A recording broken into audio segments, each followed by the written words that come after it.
Hey, how's it going, man? Hey, how are you doing?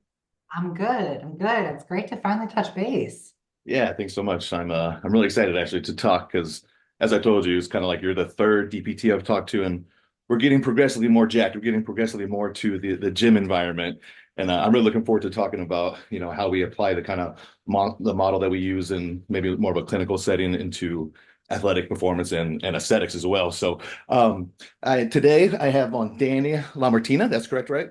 That's correct. Awesome. IFBB Pro Physique. Are you Physique? Yep, I'm in Suzy. Yeah, and DPT, and like I said, I'm really excited because you are into the same exact kind of stuff that I am. I don't see a lot of any pros at all really, being that knowledgeable about this stuff, and it can have a huge impact on performance and aesthetics. So thank you so much for joining me. I'm really looking forward to hearing you. And Yeah. you're down in Texas, is that right? I thought you were in Vegas for some reason. Yeah, there are a lot of people that think I'm in Vegas for some reason, but I'm in Texas. Okay, So what part part of of Texas? we're outside Dallas, and part of Okay. why we moved here was actually to be a little bit more around the bodybuilding community. So we train at Destination, and like one of the very few people that I do a little bit of in-person work on right now is Branch, which is Oh, why, cool. like, that's it's one of those things where you kind of like pinch yourself a couple times. So yeah. Right. Yeah, I'm sure he's got a lot of work that could be done too. So yeah, just tell me a little bit about your background, how you got into this model in school and kind of your background, because you were a powerlifter originally, correct?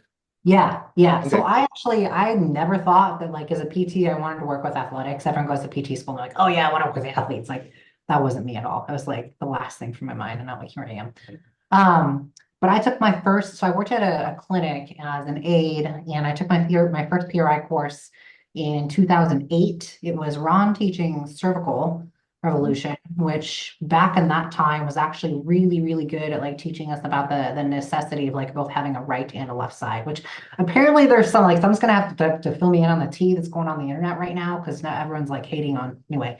Oh, you're talking Um, about Jeffrey Allen and all that? yeah, I guess. I don't know what's going on, but I like saw that. I actually reached out to Dr. Loke, I know him. I was like, hey, what's up, man? He's like, I don't know, man. yeah, you're gonna have to fill me in on what's going on with that. I'm not on social media all that much. It's part of why it took us so long to get scheduled. Anyway, so I took my first PRI course in 2008, and really what that did was just open me up to like a really, really neuro way of thinking. I'd worked in an orthopedic setting for a long time before that. I started working in PT clinics when I was 15, so I'm 36 now, so I've been around a little bit. Um, but yeah, I kind of continued down the PRI route, through PT school. By the time I graduated, I took 5 courses, and What all did you take? So you took the primaries too, and then what I else? took the primaries, and then I took I&I. Okay, awesome. So you're kind of like I had Brian Larish on. I don't know if you're familiar with him. He runs PT Growth Academy, and it was Oh, kind of okay. it's kind of similar thing. Like he actually did his PRA courses and had a little bit of experience in that field with a mentor before he even got into PT school. And so Yeah. it's kind of this weird. You're getting You taught know, things that you kind of are like, well, is that really the way it works? So is that kind of how it was for you as well? totally. And like going through school honestly was like painful because everyone's sitting there like, poking certain muscles, and I'm sitting there like, I think there's more to this, guys. And I remember going to my dissection lab, and I'm sitting there like being a big old nerd, right? Like, where's, kind of look at the diaphragm, kind of look at the left and the right diaphragm, and people are like, why? So I mean, fast forward, and I found powerlifting while I was in grad school, and after grad school, I was brought on to as a columnist with Elite FDS pretty quickly. I think at the time there weren't very many PTs that actually competed and like understood what it was to feel, a lot of really heavy weight on your back. So I kind of had instant street cred there. Kind of just stuck with that, had a massive injury, some medical issues, stopped lifting altogether for a little while, and found bodybuilding, hit one show, turned pro my second, and then was in prep for the Olympia, like my fourth prep, which Yeah, was that's so. crazy. So you did Olympia in Florida then? You said you've I never been to did. Vegas, right? Okay, so what year was that? That was But that? it's just last year. Yeah, it feels Oh, like forever okay. ago. Oh, It didn't awesome, go, it cool. didn't go well. We could talk about, managing expectations from that regard for competing too, but it's Yeah, just, dude, you were on stage. I mean, at the end of the day, like no one can take that away. everyone says that, but like you don't compete at this level with the hope to just get on stage. Yeah, I don't really have any expectations of like placing or anything. It was more like things that should have been managed better that we did have control over and weren't managed well. But yeah. that's different than the orthopedic side. So Mhm. but yeah, it's so much fun looking at how much like the rib cage and looking at the compression expansion model, like how that applies to bodybuilders. And there are so few of us that like, dude, I watch what you do and I'm like, do you do remote programming? Because I need some pep up right now. That's what I need. It's so hard for what we do, right? To be remote. I have a guy I do remote in the UK, and he ended up flying over here a couple of weeks ago. It's like we just gotta do this in person. So that is one of the Yeah. downsides of this. It is pretty hard, especially with someone who, has so many layers of compensation that's kind of disconnected, and we can talk about the different, body types and ISAs, but this guy was like a real compressed narrow, which, are like super tricky. So yeah, exactly. So you guys And can do some really cool things, but yeah, you have a it's lot of issues cool. sometimes.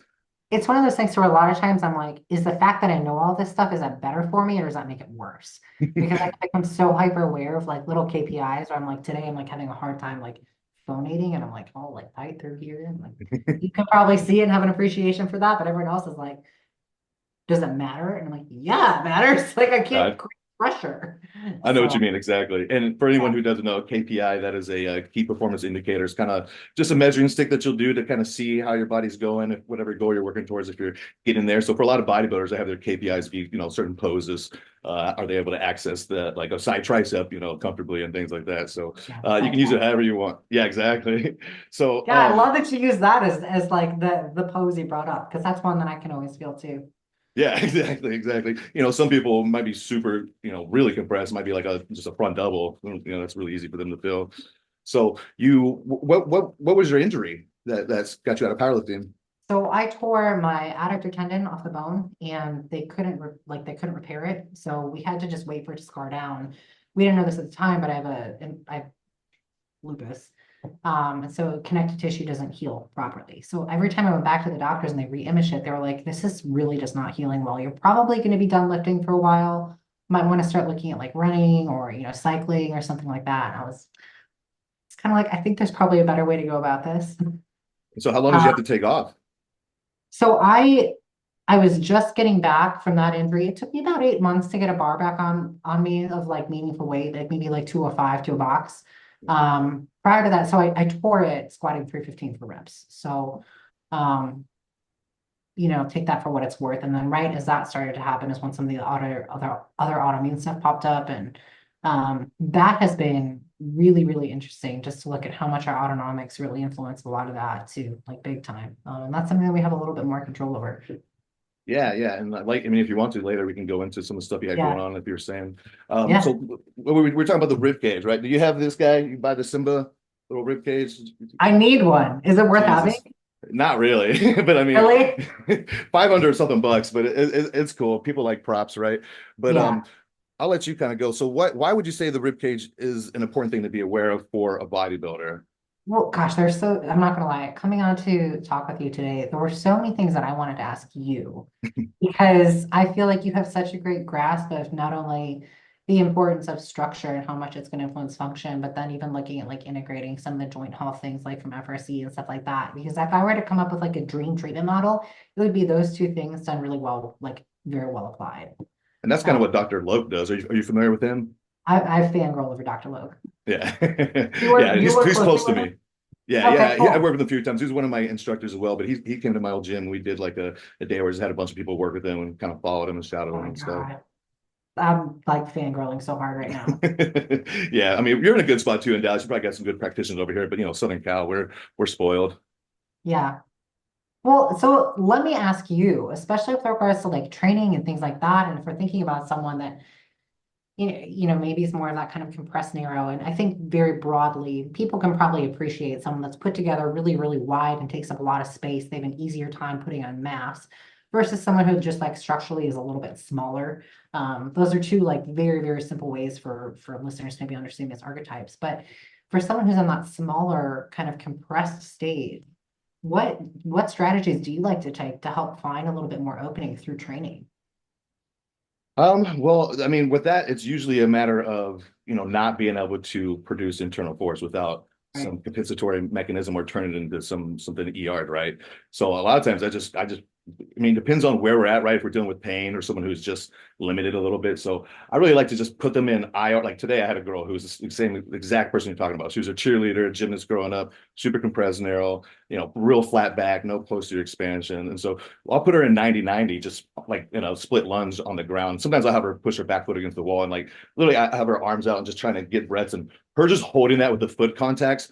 Like for me, I could just chill there all day, and I got a lot of other clients that could. But for someone that's like Yeah. compressed narrow, keeping that IR, she's like shaking so bad, and everything is Yeah. so like just freaking out on her. And then we'll do some things like restoring early ER, so you have internal rotation to superimpose onto. Which I mean, this is getting kind of the weeds. Some of my people won't really Yeah. understand what we're saying, but this is cool. And so yeah, a lot of times, usually what I'll do is first to try to get that early ER, get the back to kind of have a little bit of expansion. A lot of sideline stuff for the compressed narrows a lot, and then Yeah. from there, like what I see the best changes on in these people is producing force where they're staying in that IR range. So like the girl today I had her, we just did low bar back squats, 90 degrees, a little bit more like hinged focused. We did the split squats, like I said, everything. I'm trying to keep her in their hip extension. So after we put on the table again, her straight leg raise was great. Her IR had improved by like 20%, she got like 20 extra degrees on there. So for them, if you can get them to manage IR, that's the best. But as you know, Yeah. sometimes you have to like not start them with gravity. Some of them I have use the straps, and some of them have to even go on like a sideline ground position just because their body can't manage that gravitational force. And then they can do Yeah. really cool stuff. They can load up and look like they're doing heavy weights. But then you ask them, hey, how'd you feel? You're sore? Like, oh, I don't really feel that. I'm not too sore. And I'm like, well, maybe a little bit in my back, but not so much. And it's like, okay, you should feel that. And then when you scale back the weights and you really have them drive the hour, they feel a lot more. So that's a really Totally. good strategy for them. I mean, what are your thoughts? I mean, so the world that I live in is people kind of come find me because they don't want to do the things that are going to actually make them like their table test better. And so, Bill Hartman talks about himself as basically an exchange manager. And I feel like that's a role that we probably have to take often, right? Like that's probably something you have to do Yeah.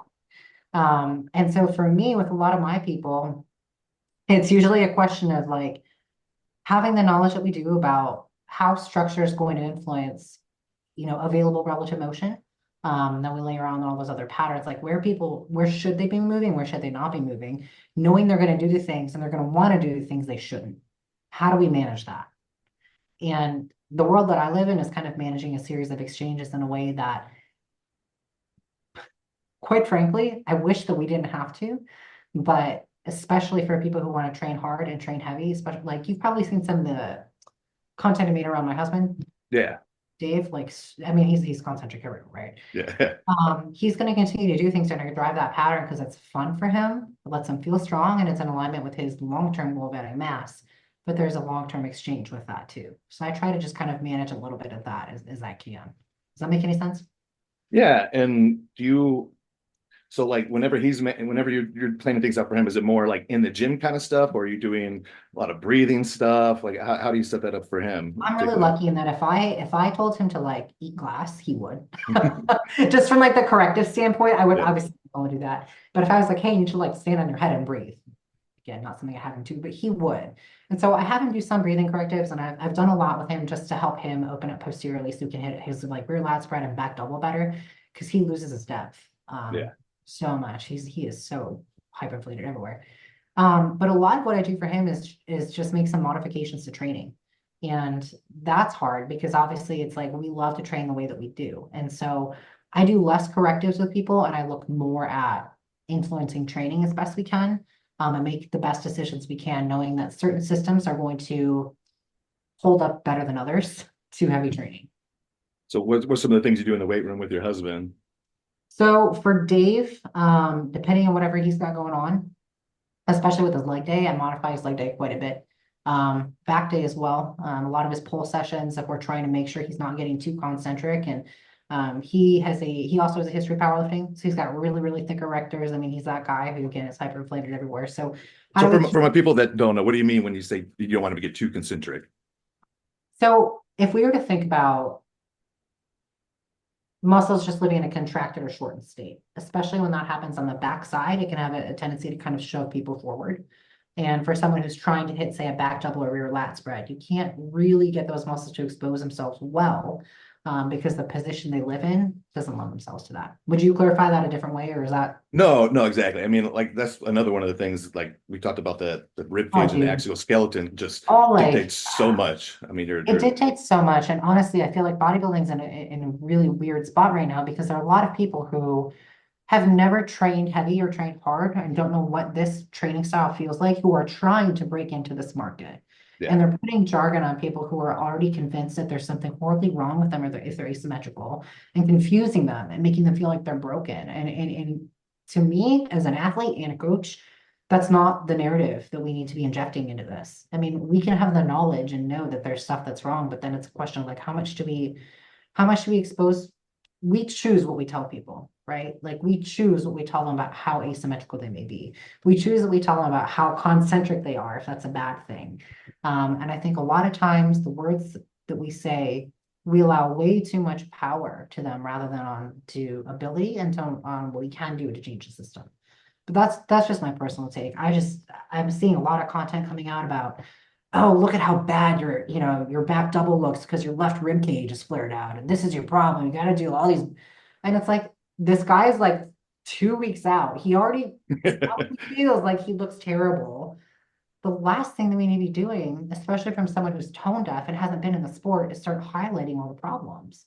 And unfortunately, I think that with the methodologies that you and I both love, um, it's really easy to let the narrative become uh more restriction focused than like, solutions oriented. yeah. Or I hate it when my people will ask me some questions. Sometimes I'm like, look, don't be neurotic. It's okay. Like if you Yeah, think about if you think about your contact positions and you're producing like a shit ton of force, I don't want you thinking about anything else besides just getting up from that. yeah, Like maybe when we're lighter, you can have a little bit of awareness and think about it. But that's the thing too. And I always try to, because I do make a lot of videos about asymmetry, but I always try to tell them like, you don't want to be completely symmetrical. You wouldn't be able to move through space very well. Like we're supposed to be a little bit. It's just we need being the stuck in that oscillation. way. Yeah, exactly. Yeah, So is your husband kind of like what you would call like an in game like wide? yeah. Okay, so this is what Yeah, most people are, unless you're, I mean, you can be more narrow, but everyone's on a spectrum. I would say like most bodybuilders aren't super duper compressed narrow. It obviously happens. I would say they're kind of more in the middle or wider. I used to think powerlifters were going to be all pretty wide ASCs, but there's a lot of narrows in powerlifters there's a because you guys can lot of narrows. you can deadlift a shit ton. I've noticed some of my Me. yeah, exactly. What was your dead? What was your maximum competition? I'm a weirdo. I love pulling for reps. I pulled 455 for 6 and 405 for 12, at about 145 pounds at the time. Oh, yeah. So, I mean, that's pretty good. That's awesome. Yeah, Yeah. pulling is kind of my thing. Yeah. So I would say most people will probably be more in the middle or slightly skewed towards wide. And the problem is, it's like, how much do you take into account to like your structure position as an individual? Like, how much do you have your people like be aware of what that is and how they need to kind of be aware of the programming? Does it play a pretty big role in yours? Because I know some practitioners are really big about it, and then some like completely don't even mention it at Yeah. all. I'm gonna say that I feel blessed to be a little bit dumb. Where like some people, I mean, gosh, I mean, even like listening to you talk, I'm like, wow, I do not know a whole No, lot, that's which not is great. true. Like it's cool, right? Like that's a good thing. I think it's important to be able to see the forest through the trees. I like to be able to, one of the core values to my company is actually altitude. And that is being able to see the whole picture of like what's actually important and what's not. So I think with regards to structure, just knowing that like if we're thinking on the spectrum of high support or high exchange, for someone who is a narrow, something like a low bar back squat and producing a lot of force there is probably going to be more of a high exchange movement, right? Compared to someone who's a little wider. And so just knowing like within the program, what volume of movements are more in that high exchange versus high support, kind of into that spectrum. And I always just look to make sure the calibration, if I'm calibrating someone towards a net like high exchange, this might be like coming into a powerlifting peak, for example. Or maybe someone's just in a really heavy training block because they like it. Knowing that after that, there needs to be some temperament to kind of swing the pendulum back the other way to be a little bit more high support so that really we're looking at multiple systems. And I think this is what's really cool about the stuff that I see you doing too, is that it's not just structure. If we're looking at all the systems that are going to play into how we train, it's not just pressure management, it's not only fluid management. There's a lot of other stuff that's happening even within joint structure, joint spaces and things like that. And yes, there's some fluid management with that as well. And some of the fluid dynamics, but I think it's more important to be able to see like the whole picture rather than to see, just archetyping. I think that's really what I love about a lot of what you do, is that it seems like you take into account, someone's structure, but then you're also saying, okay, well, yeah, here's your structure. How is the shoulder going to move in that structure, and how can we optimize that in a way that, still lets them train well and move well? Yeah, yeah. And I mean, I think it's a good way to like restore relative motion on somebody who has Yeah. got good movement capacity, but doesn't, and again, I do think you get the most out of being able to handle force good. So a lot of times if I'm trying to restore relative motion, I'll just, put them the opposite a little bit. And then, like I said with earlier, we'll get a little better measurements on the table. So for your husband who's compressed, like A to P compression, right? I mean, he's lifts heavy weights, right? So let's kind of just use him as an example because he's probably pretty typical that we see as bodybuilders. So on your push day, what are some strategies you use to kind of compensate for that compression that he's got in that dorsal rostral area? Is there anything you do? So there are a couple of KPIs that I look at with him. First one is going to be, I look at his pressing depth, and I also look at what's happening with his neck when he's pressing. He usually dumbbell presses really in a session. Again, like I just know his body enough and I know his training style enough to where if we start to see certain things happening, then I know there need to be some other things that happen with his ancillaries later on. Because at the end of the day, he might have his pet movements he loves to do. And if I'm like, hey, don't do the things you love. And this goes for any athlete, right? Like if you tell them to do things they love, like what fun is that? If someone told me never to deadlift again, I'd be like, no. Even if it's like bad for me, right? Like that's a high exchange movement. Okay. So for him, a lot of what I'm looking at is going to be head position. And if he starts to come off the bench, that to me is a good KPI that I need to do something that's going to give him a little bit of offloading, whether it's, changing the angle of his rear delt movements if he's doing rear delts on that day. Well, that's actually something I just talked about with my client. He asked me about head movement on a bench press. And what I said, and you can just tell me what you think, is I told him like, well, it's a strategy to maybe get more tension to feel more on your pecs. You're kind of like moving forward in space by like you don't have the dorsal rostral area to expand, so you're kind of moving forward and you don't really have anywhere to go. So the only thing to do is to lift up your head a little bit. So I told him, was like, I wouldn't do it on our light sets. If you feel like you get a lot better connection, you're pretty compressed right now. Eventually want to get to where you don't have to do that. But if it happens a little bit on your top sets, like don't stress about it right now. What are your thoughts on the head movement? People ask me that all the time because I put so much out about pressing. I think it really depends too. If it's the kind of thing where it happens like once in a while because we have a small acute change in our relative motion that day, because like we've both seen that happen, right? Like we've had days where we move great and we have days where it could be, the next week, not a whole lot of change, but for whatever reason, we're not able to hit the depth that we want. And that's kind of what I see with Dave is like his head juts forward when he's searching for depth and he can't get pec length. So he tries to find it artificially. And so, for if it's a powerlifting bench press versus like a dumbbell press, like I'm talking about Dave, I think it's a little bit different context. But in general, I feel like if something happens once or twice, kind of raises the antenna. But when something's a pattern, making sure that we're not allowing that to become a pattern is kind of where I'm at. Again, like I tend to be more permissive than I think a lot of clinicians and practitioners would be, and maybe should be. But I also tend to think that there are easier ways to get buy-in for training, heavy and hard, that's going to produce stimulus and still allow increased relative motion from other things. So, for example, crossbody cable extension for Dave, where he's, back here, he's got his humerus alignment, a little bit abducted, and we're keeping him in position where he's not moving that elbow as he's extending. If I can get him a little bit more opening here, that's something I look at a lot, but a lot of that is also going to depend on what's his IR doing, what's his ER doing, things like that. So, and are you really big on the breathing while he's doing that, or what are you cueing for breathing on that? Yeah. It really depends. Sometimes I am, other times I'm not. I've just realized that with someone like him, he actually fluctuates a lot more than I would expect. I think sometimes we expect someone who's a wide to be really, and maybe you don't, but at least I used to expect someone who's, towards that end game, wide end of the spectrum, or towards that narrow end of the spectrum to be really, really rigid in their testing, especially the wides being really restricted in their rotation. And I've realized that's not always true. And for me to go on that assumption is a disservice to them because it's that gatekeeper, right? If someone's tests change quickly, am I going to let them do some things in training that maybe we shouldn't? Absolutely. Because we know we can get them to change back pretty quickly. And as long as they can kind of recapture things quickly, then we're really actually building in the tolerance to that compressive loading, in my opinion. But again, it depends on the person. And I've not done as much education. This has all kind of been through a little bit of education, a lot of trial and error, and a lot of like just thinking. Yeah, that's really cool. And then how would you say that having this ATP compression comes to play on like pulling mechanics? Like what do you have Oh your man, husband be aware of when it comes to pulls? his scaps can't move. His scaps can't move for crap. And I see it, especially in his posing. And so So you like front lat is probably kind of hard. That's usually tends to be one of rear the harder lat, ones. Yeah, rear lat too. Like rear I lat feel and like back tunnel. yeah, he's He's got so pretty dense, but because everything is so concentric, he literally can't get in a position.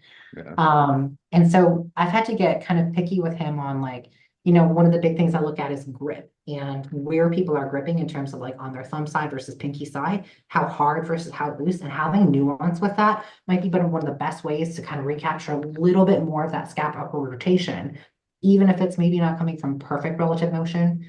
If that extra, 15, 20 degrees, if 75% of that is coming from someplace I like and 25% isn't perfect, I'm okay with that because he's Yeah. still getting that 75% improvement. So I tend to look a lot more at some of the fine-tuned nuance of grip, where it's coming So from. so where would you cue that on a pull? Like I cue pressing grips a lot, but where would you cue to hold it on the pull? Yeah, so Like just a the other D day, handle. he just had a hernia surgery, so he's doing light stuff now. Mm. But just the other day, he was doing a prime chest supported, not the extreme row, the chest supported Yeah, row. seated. Without the D handles, it's like the ones that look like the mat grip. Yeah, yeah. And he was getting a little bit of protraction, but not quite enough as he could have. And so I gave him a cue to allow his elbow to come up a little bit more.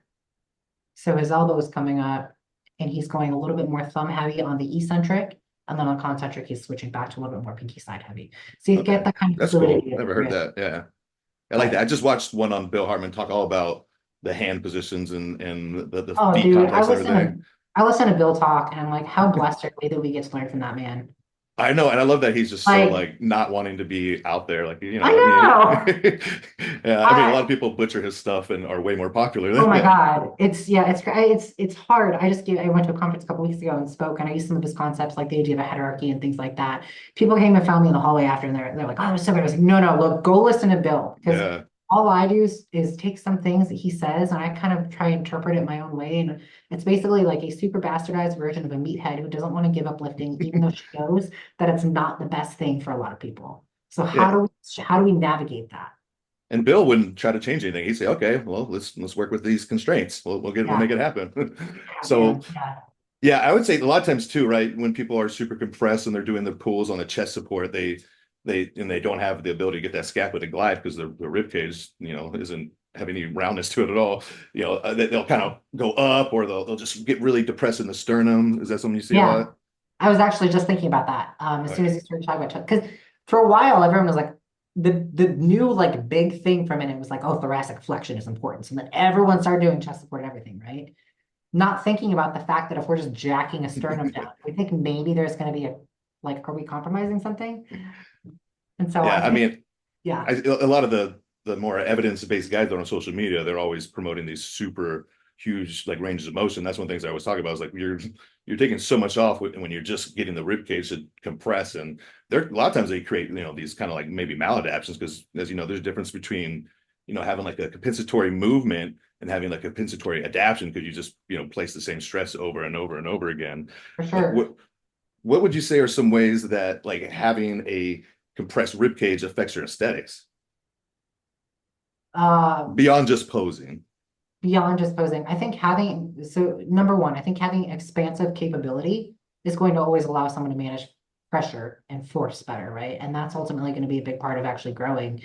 But I think there's a lot to be said for that compression and that kind of very concentric that let's dial that back.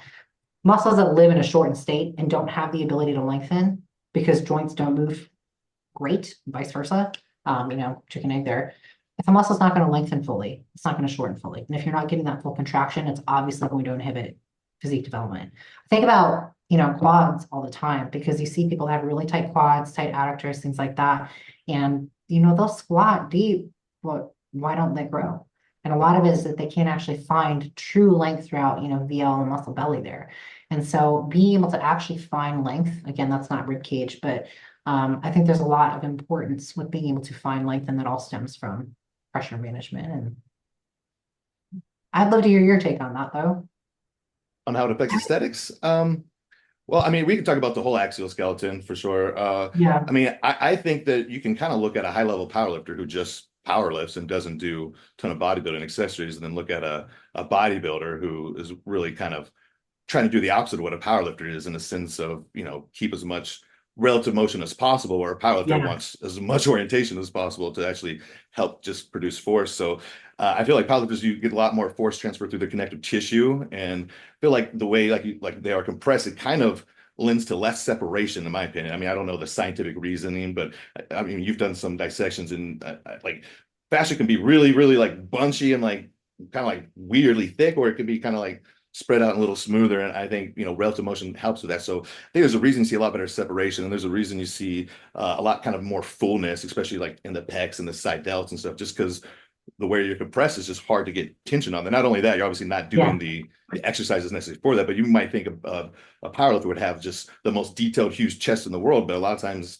this is not that much, because they don't get a yeah, lot of lengthened tension at the end range, because they're just so compressed doing it. So I would say the biggest difference for someone who's like got a relatively good like stack that they're able to control, you're going to have probably a lot better lats, right off the bat. Because again, if your ribs don't have their shape, a lot of things, your scap can't move, and you're not going to be able to get that full stretch on your lats. So lats, side delts, and pecs, I think are, and again, you can build pretty thick pecs, pretty good pecs lifting like a powerlifter. I just feel like the level of detail and development, especially like sternly, just looks a little different to me.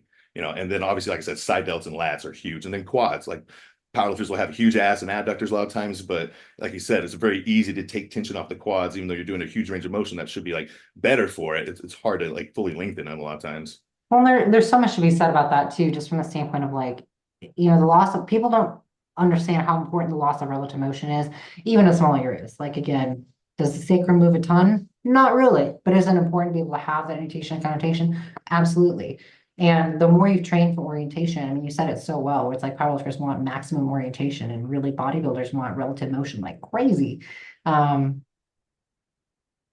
and I think that, oh gosh, I just had like 12 different trains of thought pop off. I got a pen and paper here so I can write Yeah. down when I forget. Yeah, I need to, I have one here next to me, but, I think people really, really undervalue how much those small movements do matter, especially to the nervous system. And if we want to have length on a muscle, we need to be able to offload, um, we need to be able to offload and reallocate that tension elsewhere. And so for a lot of people who have that, like, really tight, like posterior compression, anyone who's got, again, for listeners, if you got really tight glutes, and we've all seen it. We've all seen the look of someone who just has really tight hips, and for some reason, their legs just kind of look like they don't really fill out all the way. And there's a reason for that. And if we're not able to move tension, we're not able to move the fluid around, not even within, viscera, but just through fluid dynamics of the muscle and fluid dynamic. I mean, gosh, you hit the nail on the head with connective tissue. I think there's a lot to be said for some of the neurogenic side of the way that we hang on to our patterns, and how well we can get out of them or not, even just with regards to length, is huge. I think there are a couple of people that you could look at as caveats to this, especially in powerlifting. The first that comes to mind is Hunter Henderson. I mean, she's got gorgeous muscle bellies. I mean, she looks phenomenal, but I think structurally, she's a great example of someone who's put together to handle more force. And she's probably one of the few people in powerlifting who actually has more towards that wide end of the structure. And it's lent well to bodybuilding as well. I think there are also some gender differences with regards to muscle fiber types and like delts and Yeah. quads, things like that. And so women in general tend to respond a little bit differently to powerlifting training than men do. You want to get But into that for a second? Because I think that's true too. But what do you mean about that exactly? I've not seen the research. This comes from doing a lot of talk with Justin Harris. But I think we have a lot of anecdotal evidence where you look at some of the best female bodybuilders and the bodybuilding vision, not like, bikini figure, but like truly bodybuilding. And a lot of them train for powerlifting off season. And you have to wonder, why that is. And success leaves clues. And the people I think of are like Melissa Tyke, Hunter, obviously, just fresh off my mind. And I'm sure there are many others, but I think a lot of this also comes down to shape pressure management. And ultimately, if you took the shape of someone who's a little bit more on that wide end of the spectrum and put them in any situation where they could probably produce force, I think they're going to do well. So where they're going to be able to produce the most force with something that's probably pretty heavy. And so I think that's probably why that is. I'm sure there's more about different fiber types and things like that. And you know, how that's going to change some of the biochemical markers that are going to promote a little bit more of that kind of full look, because I think training style plays a much bigger role in that than people think. But yeah, I don't know. I think the connective tissue that you hit on, again, I think that's one of those gems in your brain that to you is probably just like, you know, it's just like a thing. But to a lot of people, we kind of forget how important it is to be able to have connective tissue that can yield. Because if that doesn't happen, we can't find like whether it's, you know, deep connective tissue in the pelvis, or I wonder if that even extends to some of the, you know, the fascial connections or something. Like, I'm just going to keep talking about quads because we all want fat, bubbly quads.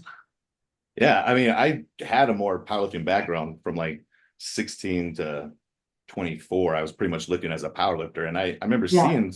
seeing a friend at the old gym that I used to run. I visited again like 6, 7 years later, and he's just like, dude, you look so much better. I was like, what? I was like, you know, close to the same size. I didn't have a ton more muscle. I had a little bit. He's like, you just look, you know, you were just like a brick wall before. He's like, now like you're like you had a good posture. You know, I was like, oh, Yeah. I didn't even really notice it because I saw myself every day. But when I look at pictures, I can definitely see there's just a compressed look that people will have, and that's the only way they know how to look versus someone who can really create expansion. Yeah. Now, what was this? I'm sorry. Now, with powerlifters, do you think is it like do you work with a lot of powerlifters? Yeah, I work with both powerlifters and bodybuilders now. I do a little bit of everything because I've been in both sports and I've succeeded at both sports. And I think just getting on stage and doing well, like, you know, when you get on stage, there's a little bit more credibility. PS, you looked incredible. Oh, thanks. Appreciate it. That was awesome. I'm ready. I'm going to do the universe next year with Compton. Compton's coaching me through Right that. on. So like today was literally the start. I was in Vegas, That's so I was like, cool. I gotta start now. I was So showing with your pictures to Dave, my husband. He's like, "Dang, he's doing okay." I was like, "I know." He's one of the few people who like lives and breathes all this ribcage stuff and actually like trains hard and has the physique to back it up.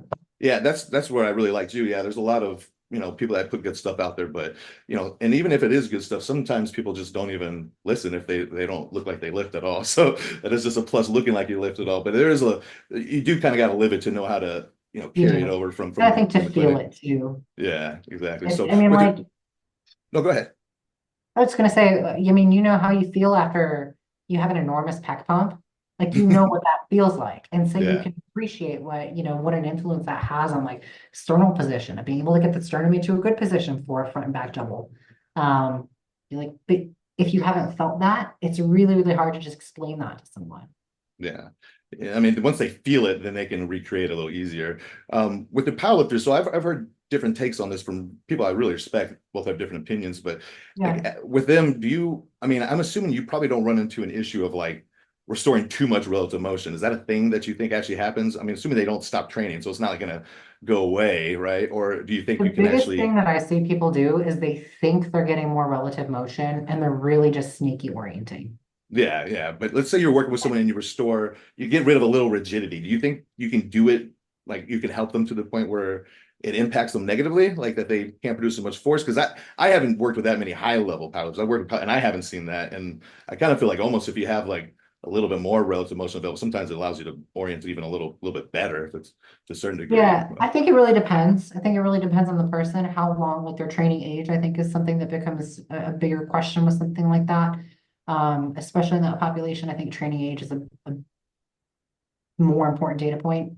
But in general, I don't really think so. I think there are a lot of people that you could probably, you know, say the same, where you're not going to try and restore too much motion in a peaking block.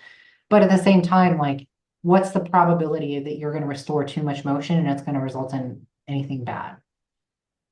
Probably Yeah, not. We're talking I mean, like, athletes are really good at doing what they've been trained to do forever. And like I said, sometimes having just a little extra space almost, I mean, I don't know, but I feel like it almost allows them to produce more force using their orientation patterning if they've got like a little bit more availability in some cases. well, let's even add a little bit more humility onto that. Let's say someone's squatting 750 pounds and they've trained that way for 10 or 15 years. Who's to say that by the time they've hit their warm-ups and they're back to 750 and they're hitting that for the day, who's to say that whatever we've helped them recapture is going to stick with that weight? Yeah. Because they're going to, I mean, I tell people all the time, the two biggest factors on relative motion maintenance to me are time, like how often, how long, things like that, and weight, like magnitude. So time and magnitude. And if you take someone that has a long training history with high magnitude, the chance that you're going to maintain that relative motion in a way that's going to be detrimental, let's say you pick up 20 degrees, 10 degrees of hip IR. You might be able to keep like 5 of that as they get up to their heavier weights. How much is an extra 5 degrees of IR going to be bad versus good? I'd argue it'd probably be pretty darn good. It's that sweet spot of being able to create change without putting so much change in a system that it's a different system altogether. Yeah, But and you're able to produce more force, even if you're using the same, range of motion, same joint range, you're able to handle that load a little bit better, produce a little bit more force just because of, the strength curve when you're at your in range of joint capabilities. So it's like, okay, maybe now I put you back on the table and you don't have hardly any better range of yeah, motion, but you didn't compensate and make that into something funky. You actually loaded it the right way. yeah. That's a really good way to think about it. It's pretty big. Let me ask you this. When you're thinking about things like force absorption, how much are you training that kind of quality in someone? Um, For my people, I mean, like I do a lot of yielding stuff. And is that what you mean when you're talking about? Yeah. Yeah. Yeah. I mean, yeah, exactly. Like I do that a lot when I'm trying to like kind of shift center of gravity back a lot, which is something I wanted to get into right now. So I like if you can't, like I said, get the force to absorb, it's kind of hard to produce IR because you're always kind of, like I said, moving forward and always in that kind of compressed state. So I think it'd be pretty big. What are some strategies that you use to help with yielding and help with just getting the center of gravity like back? Because that's pretty much everyone who's in the gym is pushed forward, right? So that's something that'd be pretty practical for people. How would you recommend starting to get their center of gravity shifted back? This is where I really struggle, if I'm honest. Um, because again, like my background, I came from PRI. I've not taken a PRI course in years. It's been a long time, but that's where I started. And so I spent a lot of time in a 90-90 and I spent a lot of time in flexion, flexion, flexion. And now personally, I'm at a point where I can't find flexion and shift back. But what I do for a lot of people is give them the idea of the reference centers. Like, can I get them to sense something on the back half of them, even if it's not perfect? And what I try to do often is give them a little bit of that being able to shift backwards, knowing that it's not, if we're thinking forward, backwards. If I can give them something that just is like here in a movement, I'll take that. But I will often use training movements as a way to re-reference that. So something like I use a hack squat for Dave, my husband, often as a way to recalibrate a posterior reference, especially comes in a deeper hip flexion. Not his top sets, but his warm-ups where, yeah, we're looking for those reference centers. And yeah, we're looking at where he's getting foot pressure. I think there have Where been do you have times, the foot? for him, it's going to depend. But, depending on his hip mobility is great. I can sit in a squat really, really easily. It's just a question of how much of that is coming through appropriate relative motion versus like very sneaky orientation. So you're holding like a loaded like 90 degree or where are you at? Or you just have like a little bit down in the hack? I, Are you talking I about you let him having go loaded sets? wherever he's going to go for his work sets is Okay, where yeah, yeah. and again, like I don't want him to think a ton about it because he's probably going to have some correctives to do outside the gym. But if I can on his warm-ups at least give him that little extra edge, that gives a lot of durability in the long run. So little things like that are what I like to do with people. But in terms of like actually giving a corrective that sustains for someone who's really compressed, man, I'd love to hear what you do. Well, as far as center of gravity, do you use wedges much? I mean, wedges are great, obviously, for that. Mhm. You use them a lot. Yeah, I mean, I love using wedges on, like I said, kind of, especially if you're that more narrow, kind of ISA type. But yeah, I like to just give them something to like a lot. Like I said, a lot of them can't really. If it's someone who really need to work on yielding and things like that, they have a little trouble. So I usually give them support. But I think the biggest thing Yeah. that like so many people don't think about is just getting the hip, knee, ankle, foot to just work together. So a lot of times I'll either use a wedge or just depending on what the issue is. Sometimes I'll use a flat DC block, but I'll just have them kind of do like the early to mid propulsive cycle where they're either lunging or sometimes just kind of shifting forward. Just really think about those that kind of outer heel contact more to the inner heel as you're going forward to that first med head to almost the flattening of the arch if that's where we need to go. And I really like that. A lot of times I can get some pretty good expansion on that posteriorly, and like Hmm. their hip flexion gets way better, straight leg gets way better.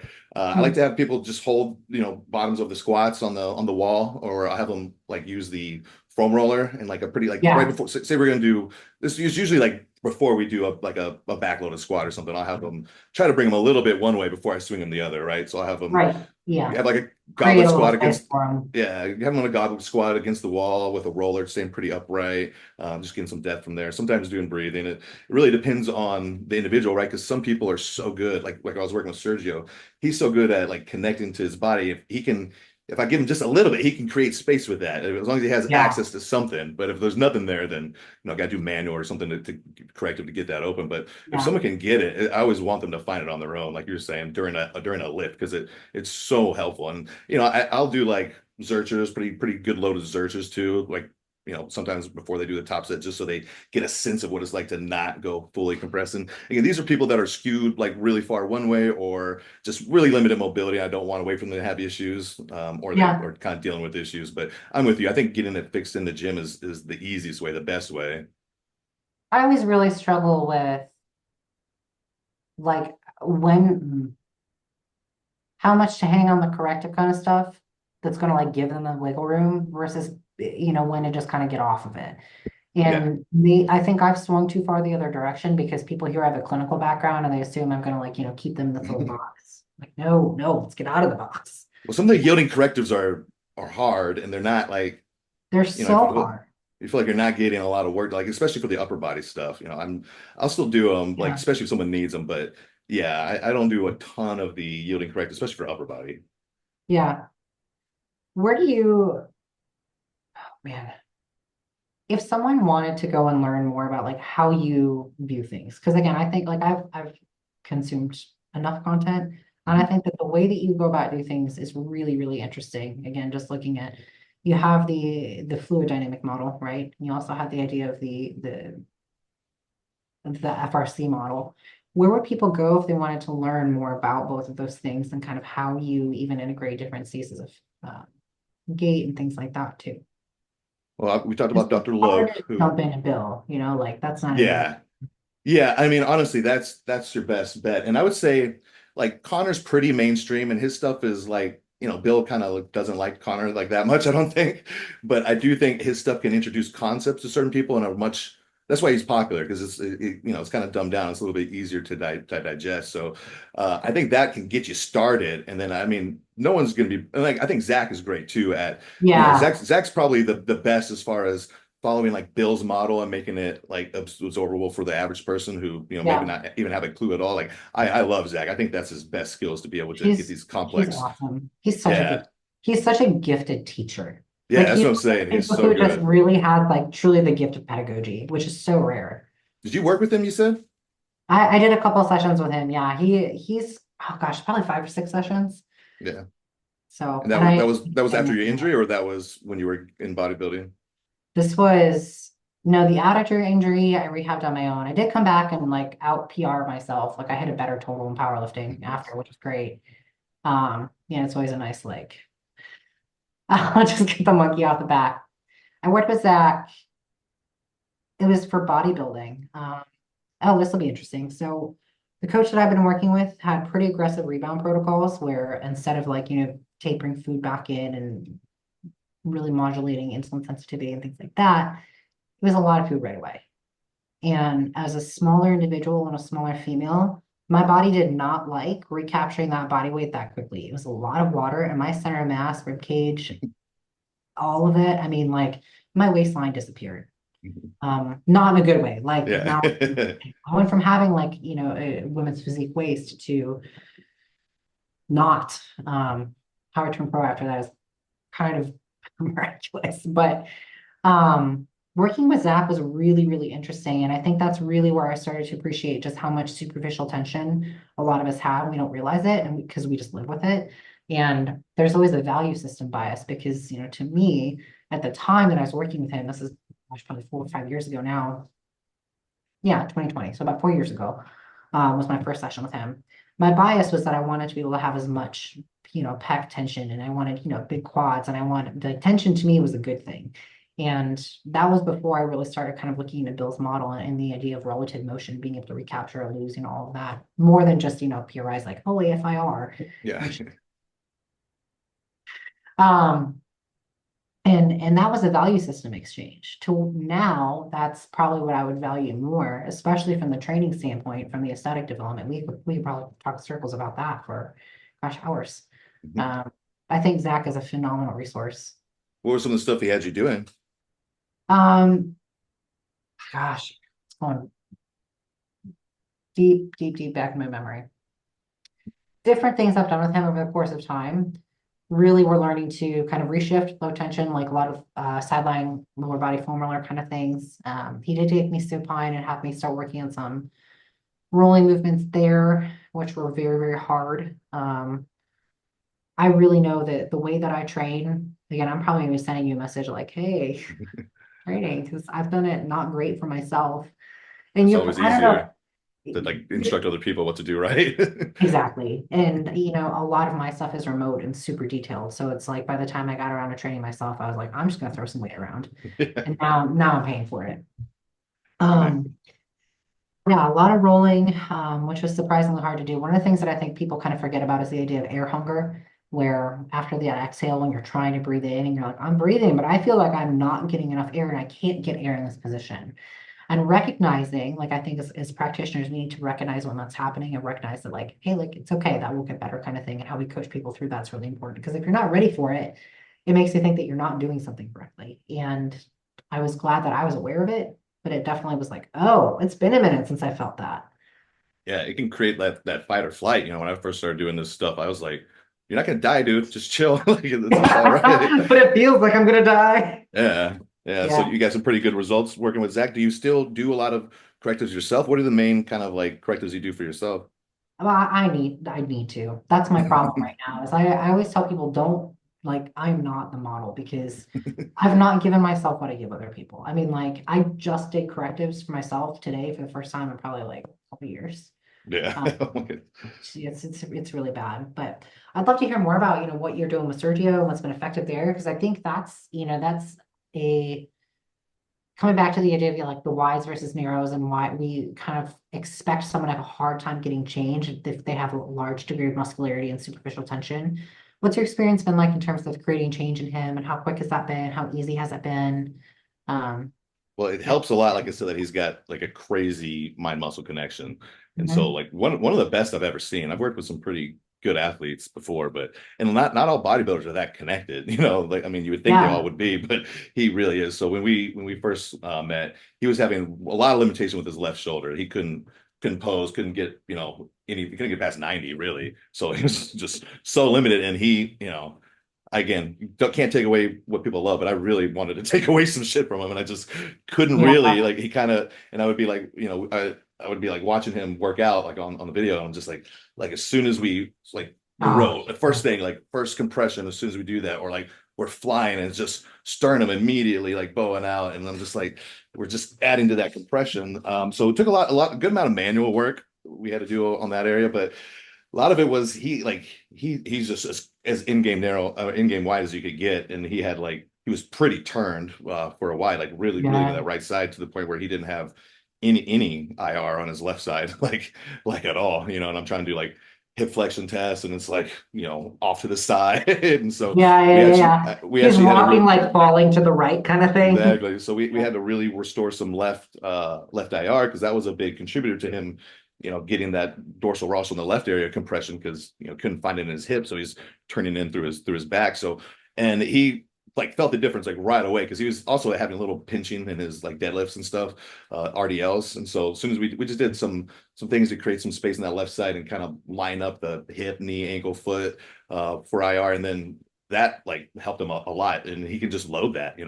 I saw him Yeah. again maybe like 3 weeks later and he had kept a lot of what I had seen, and he ended up slowly being able to get his arm up higher and higher and higher. And then one day with one of his therapists he got like a super good, just something just fucking snapped, like it was a real hard manual, like he was like depressing his scap trying to posteriorly tip it as he was kind of going over, not letting it try to jump up, and like it Nice. released a lot. So over the last, now I'd say he's pretty much 100%. I mean, I still see him move in ways that like bug me because, I know as we get, closer to prep and things start getting crazy, like I'm worried something potentially could happen because it's like everybody, right? Like once they feel a bit better, they're like, okay, I'm good now. And I'm like, well, maybe you Yeah. should still do a few things to make sure that that doesn't come back. But I'm really looking forward to seeing him. And he was pretty good. He did all the gay breathing stuff. He's like, I'm doing this gay shit every day that you have me to do. He really liked what he felt a really big difference with was sidelining with some pressure on his hip or on his Oh on his yeah, on like his the kettlebell ribs. or something. Yeah, he really liked the kettlebell on his hip. He felt a big difference with that. And again, with these guys with that kind of,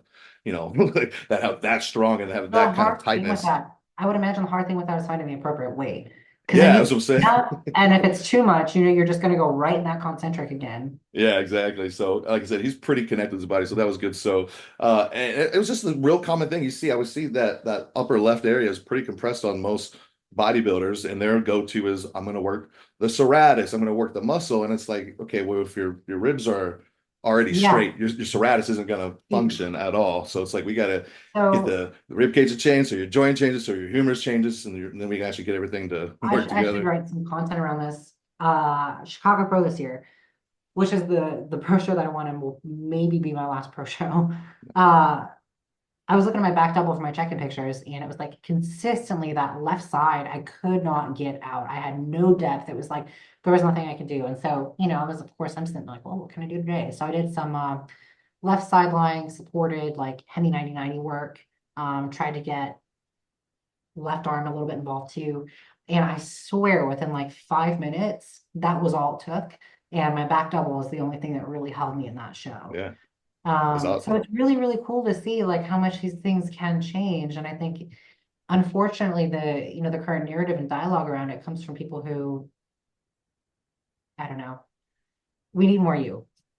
Well, We need more you, is what I'm to gonna be say. frank, so the guy that I one of the guys the guy I work with in the UK, he worked with Zach before, and he's like, he just wasn't jacked enough. But I'm like, it is a little different applying here. But yeah, I think sideline is really good. I mean, I hear a lot of people say if you're super wide, Bill talks about it. He doesn't love sideline, but I think if you're watching it, and especially if you, I think it can be really beneficial. Like sometimes, like you said, sometimes is all I need to clear up like everything, the legs Yeah. and the arms on one side. Um, what are some strategies that you can think of for like we were talking about the bodybuilder who's kind of like you, who is just kind of like dealing with let's say they have some knee pain or they're just dealing with some knee pain. What is your strategy there? Are you taking out training if they're experiencing pain? You're just having The them kind whole, of like my whole shtick of what I do, and again, like managing all the exchanges, is I make sure training is, I'm gonna say that training is like the rehab, but yeah. that's not really what I do. It's how do we train in a way that's going to, if we look at, let's say, multiple subsystems involved that contribute to pain, right? Because it's never just the pain. It's Because never most just the people muscle. just go to the knee, right? They're like, oh, my knee Right, hurts. that's I all go it's to my my knee. knee.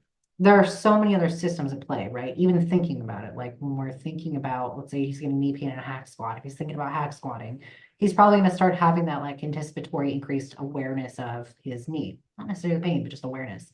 So depending on where someone is, I kind of swoop in and I basically, their training is completely revamped. I'm looking at things like histology, joint position, relative motion, structure, all of that.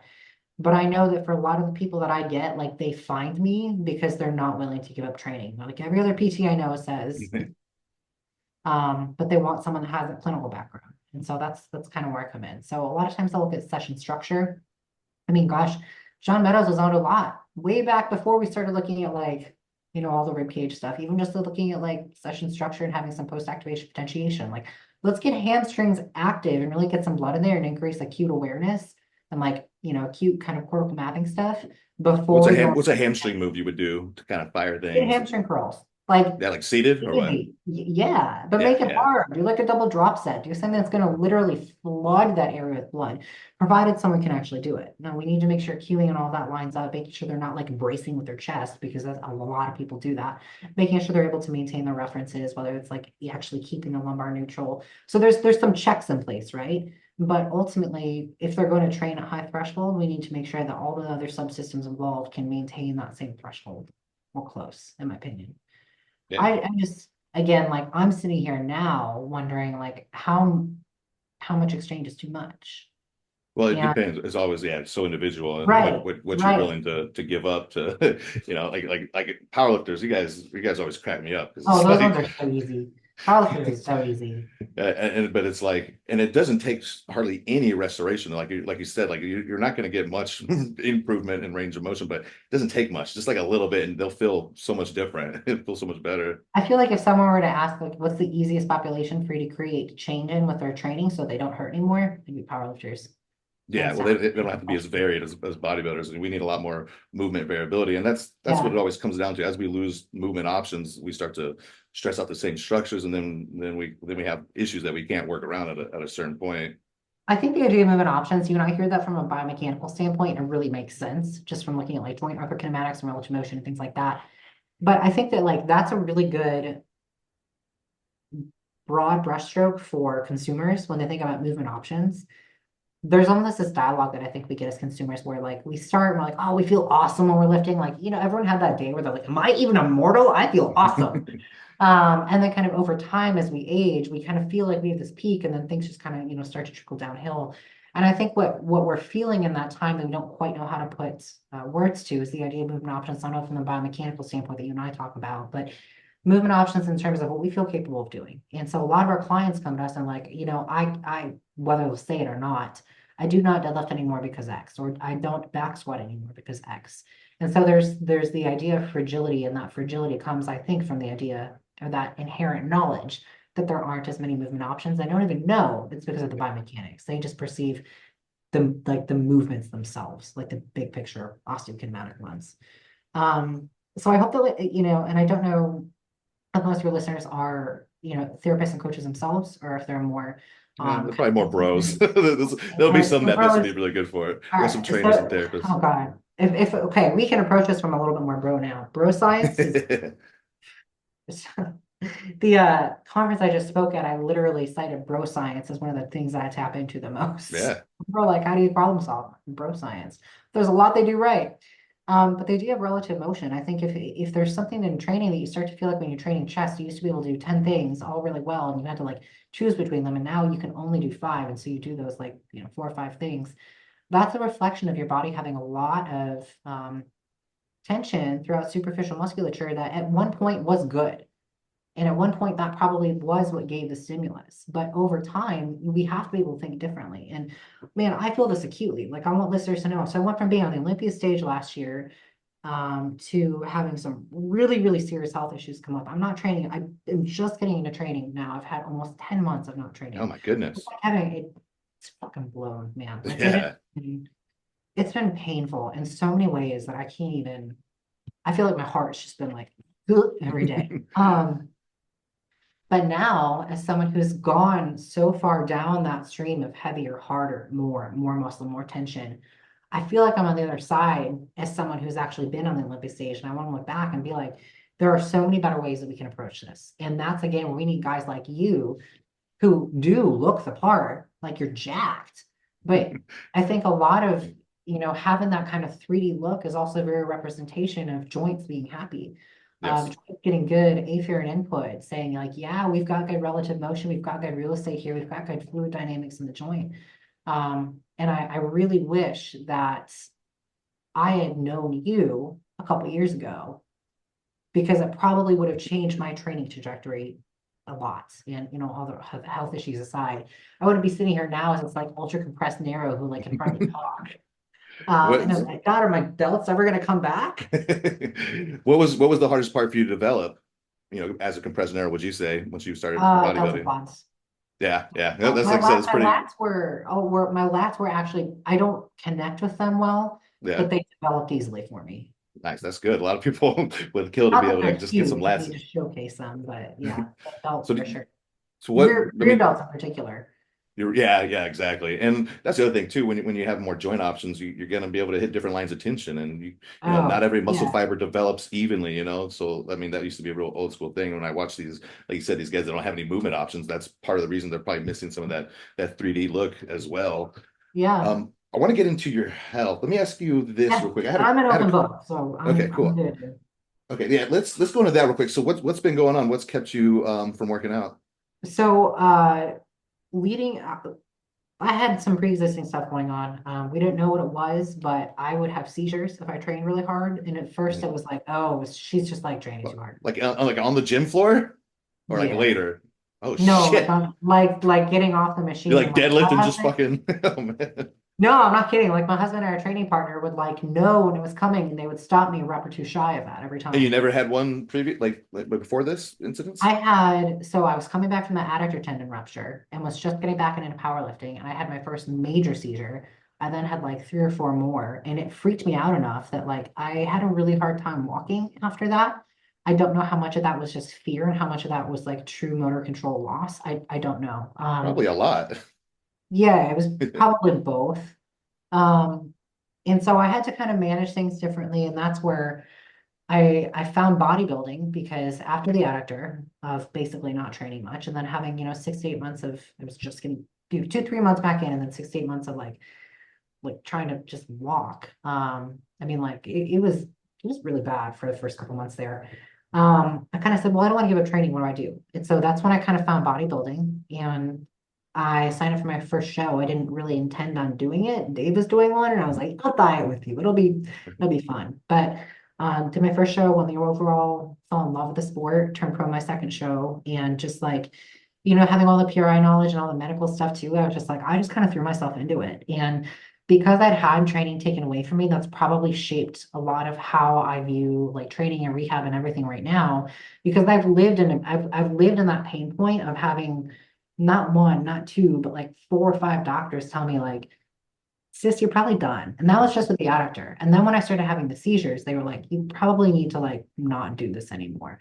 But I ended up turning pro and then going to the Olympia after I had, multiple sets of doctors tell me, you're done. And so my whole heart is that like our bodies are vehicles and there's so much that if we see them as a whole system and not just like the way we're taught to view things, and you can probably resonate with this too. There's so much of how we engage with the world that is so dictated by when we feel trapped inside a vessel that like we just feel trapped in, it changes who we are as people.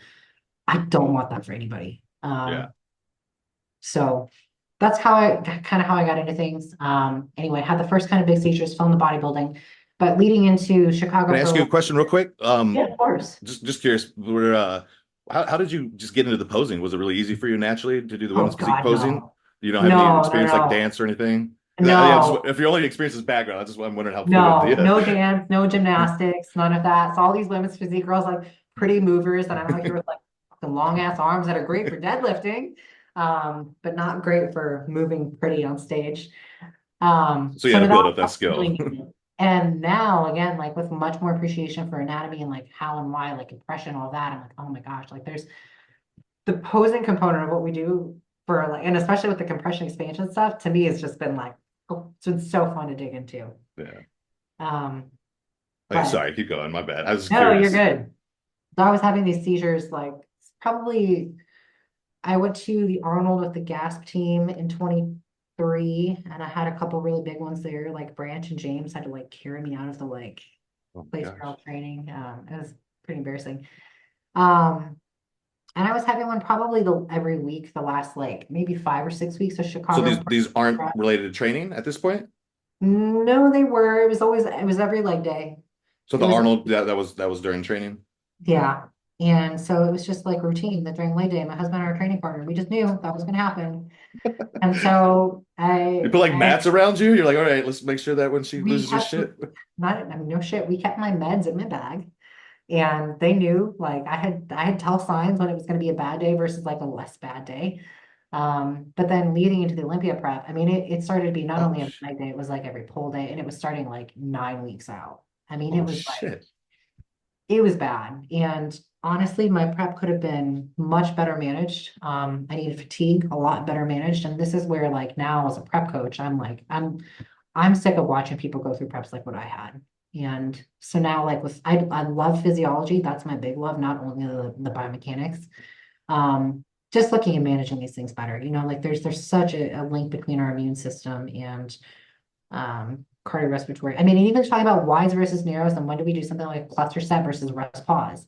Like these are huge training implications that we put in that we just don't think about. Someone that's a narrow is going to have a really hard time with a set of like 20 and 30 in the leg press because when am I going to breathe in? Yeah. I don't. So something like a cluster and then progressing that cluster and then going to myo reps might be a much better training progression for adding size while appreciating structural bias and still doing so in a way that's going to allow my system to recover rather than just mashing me. Yeah, You know what I mean? exactly. So, just looking at some of these physiological components. So anyway, I started working with a new coach in February, working with Austin Stout. He's Okay. incredible. Um, I've learned a lot about how much our immune system really plays into so much of so much more than I thought. But then, seeing what he does with like, gut health and all of that, also with the appreciation for what we know about the musculoskeletal system's influence on autonomics. And there's just so much interplay there that's sitting here like, oh my God, there's so much I need to learn. It can be overwhelming, right? So sometimes it's like I just want to like not get any deeper certain times, Well, but that's yeah, why it's I go into train and I'm like, I'm just gonna be a meathead and do a bunch of deadlifts. And I exactly. end up broken. So yeah. And so you had the Caesars all the way up until the Olympia? Yeah. Man, and you still competed. That's awesome. I mean it was hardcore, but it was really fun. Man, And like during my peak week too, I was super inflamed and we couldn't figure out why. So everything with water that week was just like I got on stage looking like I was still like 8 weeks out. And that was the hardest I've ever done. That's the hardest I've ever prepped. I was down to 25 carbs pre-post workout and everything else was like 5 grams of carbs from zucchini and like protein. I had fast for the last 8 weeks. Eight well, so weeks of fast. what would you have changed, as a prep coach now? What would you have done differently to manage your fatigue a Uh, little post better? post Chicago needed to be handled way differently. Yeah. There's a lot of inflammation that developed with that post-show kind of rebound protocol for a system that inflames. And we had a lot of KPIs that it inflames, and like I had blood work that showed it inflamed. I think coaches get too busy. Um, and unfortunately, the cost is the athlete's health. Um, so definitely managing that post-show period better, managing fatigue better, for sure. Probably changing quite a bit of expenditure. And I think that, I didn't have any like cardio breaks or anything. It was just everything was the same week to week. I What think were you having a little doing? bit of approach, 50 minutes of stairs twice a day plus 13,000 steps. Yeah. 50 minutes So each, like twice. Each session was 50 minutes. 50, yeah, Oh, twice a day. Jesus Christ. Yeah, plus training and Yeah. eating 50 carbs a day with no added fats. I mean, it was quintessential, like I just beat my body to shit. Yeah. And unfortunately, that takes a lot. It takes a long time to come back from that. It takes a long time for anyone. And I didn't know at the time that I had the autoimmune stuff going on. I just knew I had something. Well, you already had known lupus, right? Or was that later diagnosed? Lupus came right before I started working with Austin this year. Okay. Yeah. When I finally went back to the rheumatology and they were like, this is like kind of just really clear and easy. This is what's going on. I don't know how much I really autoimmune is an interesting thing and that, I don't know that I think it's kind of a diagnosis of exclusion more than anything. So Um, I had an ex-girlfriend who had some severe autoimmune issues, and they misdiagnosed her of having MS for a while. So yeah, she's thinking she's got like a death sentence basically. And yeah, it can it's be hard. really that can be tricky. Yeah. It's a really tough box to manage because there's a lot that shows there's some epigenetic changes that contributes to a lot of this too. And so I don't think it's any coincidence that a lot of women have more of the autoimmune issues than a lot of men do. I think men obviously have a little bit more propensity towards things like Crohn's, IBS, things like that, especially in our sport where they're really pushing food hard and heavy, and especially if they're compressed and digestive motility isn't great. You want to talk about pelvic floor health continue. Wow, pelvic floor health contributing to gut health. Stop thinking about what center of mass is doing and start thinking about more pelvic floor. I mean, yeah, one is the other, but like, God, I mean, there's just so much tone deaf bullshit in our industry right now. And that, I mean that contributes to the aesthetics so bad too when that So doesn't work much. as yeah. It's crazy. Um, I don't want to like call out names. So there was someone who made a post talking about how like, oh, like you want to talk about gut health, it's your low back and your psoas. And they were talking about and it's we're talking about, why don't you shift center of mass back? And I was like, I understand that there's a musculoskeletal component and influence on our gut health and gut motility, but I really think you're missing the mark and driving that fear with that and doing it in a way that's like really not helpful. Like that's why we have jobs, which is great. But man, we can do better. Let's do better. So, yeah. So you didn't have any. So what's the status now? Like, what did they end up? Like, what the fuck was causing this? So Like, what the rheumatologist in Western medicine is telling me it's lupus. causing the seizures? Yeah, Lupus can cause seizures. I didn't know it that. can. It can. Specific. So the weird thing with lupus is there's like many diagnostic criteria, right? And so one of the particular antibodies that I have tends to affect kidneys and CNS more than some of the other systems. So we hear lupus and we think like skin. We think like you get butterfly rash and all of that. I didn't have that. But the antibodies that I have, I guess, look a little bit more at kidney health, which is important as bodybuilders, especially because I had used quite a few diuretics last year, and I won't do that again. Yeah, Um, I'm done with diuretics too. you have? I said I'm done. I mean, I use like a half a diazide, but it's like, Yeah. yeah, I think that's probably the most overdone thing in the sport, and it is changing a lot. But I think obviously health reasons, but I think it can mess up a lot of people's look. You know, Well, I think it's interesting because you have coaches who are very old school who still swear by them, and we have coaches now who are like really into the science, and their guys come in shredded and looking awesome, and their look is yeah. great. They're relaxed, their body's not like super stressed. And so that's kind of where I look at some of the coaches who are more old school, relying on their ways. And like, I think that's okay. Like, there's again, success leaves clues, but I think that it's always really important to continue to evolve too. I think one KPI for people who are looking for a coach is to ask a coach, like, hey, what have you learned lately? Yeah, no, that's really good And actually. as much as that sounds really dumb, like it doesn't matter what they've learned, but just the fact that they are learning They're something is trying to really learn. important. Yeah. Um, So how because do you I, manage it now? Are you on medication? yeah, I'm on medication right now, and sorry, Austin. Austin's great. He took me through a GI protocol that reduced inflammation significantly and just reduced like immune activity quite a bit. One of the dead giveaways to me before I was diagnosed was like my hands hurt so bad that I would go to like pick up a mug and I would drop it because my thumbs just hurt. And that kind of joint pain is like just searing, like typing is painful. And I started just on a whim, started taking some antihistamines, thinking maybe this was like substance P related in terms of pain. And lo and behold, like, yeah. And so we know that substance P mast cell interaction, I think is how that works. And so that's when I was like, I think there's something to this that's more than just let's throw some like Plaquenil at it, which is what the conventional treatment is. So Austin took me through quite a bit of it was a pretty extensive protocol. And one of the other things that really looked at was like chronic stress over 2 decades now of stuff that's piled up. Um, but this is the best my blood work's been. It's the best I felt. One of the dead giveaways for me was a heat intolerance. Um, that my seizures, we moved to Texas and they got way worse, and we didn't know that heat was a thing. Um, and it got worse and worse every year through prep. And I didn't realize that was like an adrenal So this was thing. going on multiple years. It wasn't just one season. So oh wait, so okay, so it wasn't just after the Chicago Pro. It was happening before then too, No, as you were yeah. an I amateur mean, even. no, it started after, it got really bad my pro debut season. Yeah. So I turned pro and then we moved to Texas. And then when I was in my pro debut in 22, it started to get really bad. And then in 23 was like the worst it's been. Are people just like, why are you fucking doing this? You're not gonna have Yeah, seasons. no, seriously. And like I'm pretty sure Austin was probably like, you you what and why? I mean, that's kind of It, almost scary a little bit for a coach. You're like, okay, it's let's, but it's fun. It's a yeah. good challenge. And like for me, honestly, like I think as athletes, we kind of gaslight ourselves. Like we start to tell ourselves, like, oh, it's in my head, because we don't want to be that person that pulls out of a show, or we don't want to be that person that like magnifies an injury. But I think, I knew in my gut something was wrong. We just didn't have a name for it yet.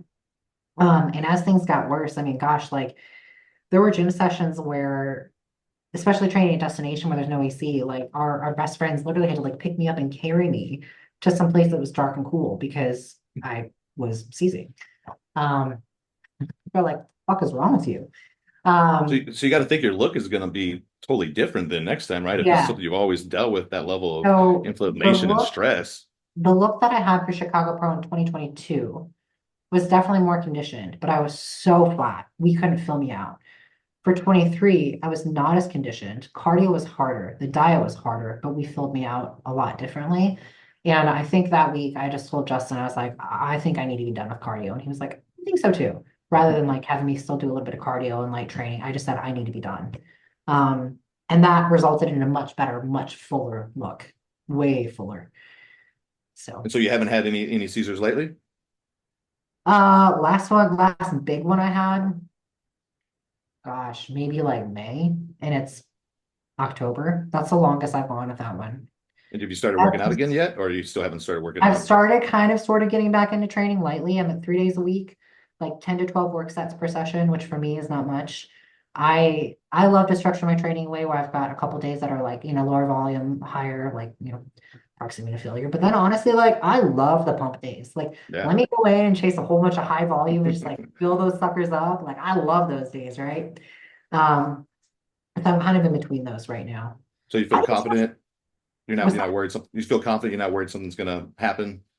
No, the only day that I would worry about anything happen is legs. And I've had a couple days where I've gotten a little bit shaky, but it's like it's so much less than it used to be. I mean, I would start before they would happen, I would start to lose sensation. I would start to like kind of go numb in my face and my tongue and stuff like that. And that's kind of when I would start to know it was coming. And then I would start to shake like crazy, and then the seizure would That's come. that's so crazy. I had a guy, Nick Jackson. I don't know if you know him. He's a 212 pro, and he didn't prep, but he was training, getting ready for his, getting Yeah. ready to prep with 8 months. He had an ostomy bag, that he had to train with. And Wow. I don't know who had it harder between you two. He made it sound like it wasn't a Holy big deal at all. I'm cow. like, dude, that sounds terrible. But I That can't no, imagine. that sounds terrible. I can't imagine having seizures every leg day and just being like, all right, like here we go. Somebody be You ready know, to catch me. it's funny. I feel like a lot of people in the industry are like, oh, you just gotta work harder, you just gotta do more, you gotta embrace that. I feel like I'm so on the other side of that now. And like, I don't know. I don't know why I felt like I needed to. I truly don't know where I felt like I needed to be pushing as hard as I was, except that, I felt like I had to prove something. And unfortunately, I think that's where my PT brain kind of went out the window, and I made the exchange of feeling like I had to prove something hard with training. Like I had to prove I could hang. I had to prove that I could, sit at the table with the big boys. Why else am I going in and deadlifting mid 400s for reps? Is it doing anything for me size-wise? No, it was fun. Made me thicker, maybe, but also like brought up my erectors, which from the side don't do me any favors. Yeah. Um, Are you like big into you're following everybody at the Olympia? Are you going? You're not now, gonna go? You're not paying I attention to what's going on much? mentally I had to check out because Yeah, I it's been bet. really hard for me to like. It's been hard coming off the Olympia stage, feeling like I was let down by someone really important to me was already really hard. So the Olympia really kind of just stings for me to think about in general. And now to look at it this year, I'm like, oh, no, I can't. But So I yeah, mean, you said you want to do one show. You don't want to try to get back to the Olympia? Is that your I goal to want get back? to. Yeah. I would love to, but I also know that like where my body is right now, I don't think it's too far gone, but I also don't know that I can make the same exchanges it took to get back there. If there's anyone who's going to get me there, it's going to be Austin. I Yeah. believe that. I believe that in my heart. Between Austin and then Chris Edmonds is he's the Mountain Dog League coach. Um, he helps me a lot. He gives a lot of training. I don't say he like wrote my program because he wrote it, but then I ended up making a lot of changes and it kind of became a co-coaching because I can't, when you know what Yeah. you do, for someone to outright you a program, you'd be like, there's this thing you're missing. I really need more yielding strategy. How can I get that? Why don't I take a reverse band hack squat instead? Not in the Yeah. program, but it's an exchange you're going to make, right? Yeah, exactly. And he helped me a ton with mindset. If there's any team that's going to get me back there, it's going to be the two of them. They're just incredible people. Austin is a freaking genius. Chris is like my sounding board for so many things. I can't say enough good things about him. That's all. Does Austin, does he do a podcast? He should. Oh, He's I been don't know. on a lot of podcasts. I thought You should, he'd be a great guest. yeah. I He does know a I've heard lot. him before. Yeah. Oh gosh, I'll send you his profile. He's brilliant. He's so smart and he's really good from the standpoint of like there's a lot of science and then there's also like okay like we know all these things but really like what's important like Yeah. what do we choose to give power to that's something that like as a coach when you're being coached you realize when someone does something you're like I see what he did there Yeah, exactly. Yeah, so for me, like it's I'll always type something in a check-in and he'll be very thorough in response but like leave something out about the one thing and I'm like he chose not to give power to that was intentional Yeah, exactly. That's a good Um, coach. Yeah, it's a especially when great you're coach. managing a lot of people. Yeah, yeah. He's great. Can't recommend him enough. I Um, like do you know Jason Thebold at all? On some of the protocols he does as far as yeah. He's yeah, Scooby Health, right? yeah. Yeah. He does some pretty cool health protocols as well. One of my clients is doing them. They look really, really interesting to Oh, like different ways to like artificially like get trick your body into thinking it's autophagy and like a lot of cool gut stuff he's really big that's into. cool. Yeah, Yeah. I'm going to be doing a mentorship with Austin, hopefully starting Q1.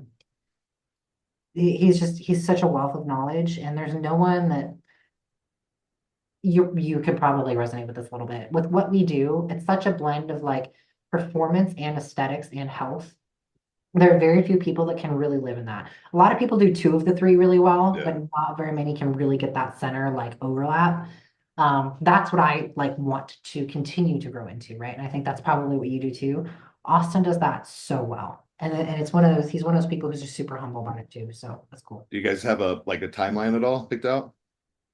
No, we're kind of Just just, gotta play by it ear, right? definitely won't be next year. I mean, I've Yeah. taken almost 10 months off training. I look like I've never, I kind of look like a melted candle right now. So it's, Get it's out a of little here. discouraging, but I also want people to know that there are coaches who do get it.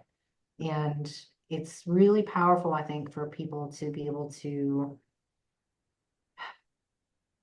it's one thing for a coach on a peak to be like, hey, you can be better. Like, let me pull you up. It's hard for someone to think they can start that climb.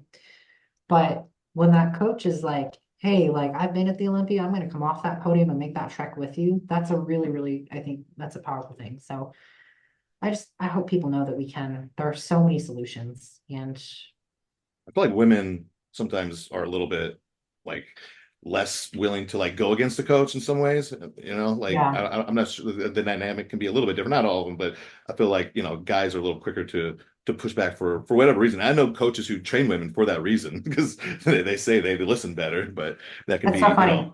I coach more men than I do women. And I kind of prefer coaching men. yeah, Um, for that reason because or why. they're, in my opinion, the women will push back a little bit more. Yeah, And maybe it's because I you're don't a know if it's woman. just like, right. And I think it's just the gender difference where men with me, it's like, they're so open and they start sharing things that I'm like, they need a coach, but they really need a confidant or a supporter who's going to see them where they're at and say like, hey, bro, like this is where you step it up, or I see you can do like, they just having that support. Do you listen to Allie Gilbert much? No, I'm not familiar with. Who is that? Is that a guy or girl? Allie? A girl, Allie Allie. Gilbert. She does a lot of like men's health stuff, and she coaches pretty much only men. She Oh, that's coaches cool. like CEOs that are like, I mean, like the those guys. You know what I mean? Yeah, that's The that's what I doctors. do. That's where the money is. I love helping my Well, that's bodybuilders, where but that's where I need to get to. But yeah, she coaches a lot of that demographic, and one of the things that she's talked about a lot is like, I mean, these guys like they don't have other people that they can just like tell something to, because if they're in a boardroom, like they basically have their boardroom and their life, and if they're married, and there's do you not a lot of do room for weakness in either one of those places, you said Branch is the one of the only guys you do in person right now? and it's only occasionally. Like I Yeah. actually haven't seen Branch in a long time, but I don't do much in person work anymore. I have enough online to keep me busy, and I love in person, but it's hard to schedule. We live kind of in the boonies, and getting to destination is kind of a trek. So trying to schedule that plus training and online is just a lot to fit in a day. Yeah, I mean, Branch I is can't. Branch is great. Yeah, I love Branch, and I think he gets a lot of like hate for his form. I mean, I don't think he had like strict form by any means, but it's like you can watch But him lift, and you can see like he is able to put tension where he wants it. He uses different yeah, strategies to do it, but I would take that over some of these skinny evidence-based guys trying to get some oh my huge crazy gosh, stretch, thinking preach, that preach. thinking that they're actually It's getting tension. it's so funny. When we first moved to destination, um, I actually didn't know who Branch was. Oh And so no. I wasn't like that into bodybuilding, I'd done two shows. So we moved to destination, and there are a bunch of these like skinny dudes where like got their tripods out and they're like, you do a perfect pull now. I'm like, bro, you ever train? And then there's Branch, and he has the signature like front raise that he does, front swing, we'll call it. And I did some dumbbell pressing and I finished my set. He goes, pretty strong. And I was like, thanks, you too. And there's just like that instant bonding. And then we looked over at all the other tripods around. He was like, "Yes, tripods." And I was like, and that was like an instant. Yeah, he's great. I've met him just once or twice. He's super fun. Somebody had asked one question. I'm just curious about your take on this. It was a female. I don't have a lot of females. They were wondering, what are some strategies for glutes, and do you see people kind of go about trying to build glutes the wrong way? I guess they, Oh my gosh, how long can we talk about this? Because you and I could probably talk about this for a long time. whatever you got. So, I mean, it depends, right? Like, there's glutes for bodybuilding, and then there's glutes for like someone who's very compressed posteriorly. I think one of the big things that is really, really underserviced in terms of women who want to build glutes is the role of posterior compression lower. And you can probably you can help me explain this and talk about this a little bit, but so often, Yay. any pelvis, Mhm. all the musculature back here gets tight in a way that kind of throws us forward to help us strategize, basically not falling forward and pull us back a little bit. And so, especially if you're someone who maybe has like a dance or gymnastics background, I feel like a lot of women who get into lifting have that sort of background and probably have a little bit more laxity in addition to that forward center mass already. Being able to contract these when they're already contracted is really hard to do. One of the biggest things that I like to focus on for people is actually recapturing length, and a lot of pressure management strategies for women. We tend to, because many of us are that kind of, we talk a lot about this wide, narrow archetype. Many women are kind of more in that narrow archetype, and the ones who aren't generally don't have a hard time developing muscles. They just throw a lot of weight on in there and they move great. Things grow pretty easily. But if you are narrow, being able to manage pressure while we're trying to get strong is a really, really hard system to balance. Because as one is improving, it doesn't necessarily gauge that the other one is. And so you see these kind of small exchanges along the way. But the biggest thing that I would look at would be making sure that you're actually choosing movements that work well for you, and that by work well for, I'm going to give a criteria there that allow you to find length, and to really, really look at not hip mobility from the standpoint of all that, like, bendy stuff we always do, where we see people demonstrating, that like deep lunge and thoracic rotation. I always see people demonstrating that with their hip mobility, and I'm like, yeah, none of that's coming from the hip. It's like, Yeah. but really starting to recapture being able to create space between your sit bones. Like these guys that we sit on, being able to separate those. So when you say be able to create length, though, I mean, some people probably they think they're creating length, but they're not, right? How would you? Well, let's say you're doing like an RDL, or I mean, how would you create length? Like, what's what strategy you would use? Well, right now I have someone in my brain. I'm just picturing someone, right? Who's like tall, narrow. Maybe she's a competitor, like bikini competitor. Um, a lot of it's going to come down to cueing and where we're putting force in the ground. Like you and I could break down the mechanics of this, but from a very, very simple standpoint, it's so hard for me to answer this without seeing like a video.